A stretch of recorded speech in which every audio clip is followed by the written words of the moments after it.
Kisah pilu nenek Hasna, tinggali rumah 2x3 meter bareng 12 orang di Jakarta Pusat.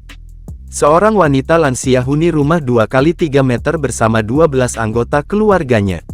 Ia adalah Hasna, wanita berusia 62 tahun. Hasna tinggal di rumah sempit di Kelurahan Tanah Tinggi, Kecamatan Johar Baru, Jakarta Pusat, Jakpus.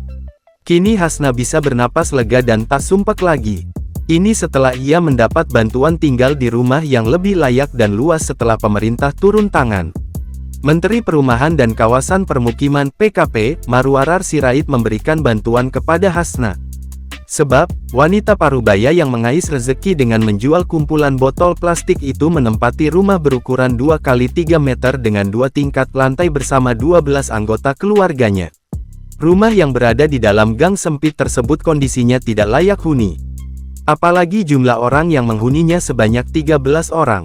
Ara, sapaan akrab Marwarar Sirait, berkesempatan mengunjungi rumah Hasna untuk melihat kondisinya sekaligus berbincang-bincang. Berdasarkan video di akun Instagram Kementerian PKP pada Sabtu, tanggal 9 November tahun 2024, Ara mulanya menawarkan kepada Hasna bersama keluarga untuk dipindah ke Rusun Pasar Rumput, dikutip dari Kompas.com.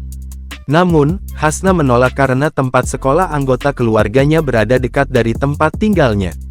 Kemudian, tim Kementerian PKP mencari rumah lebih layak huni untuk Hasna bersama keluarga yang lokasinya tak jauh dari tempat tinggal yang lama.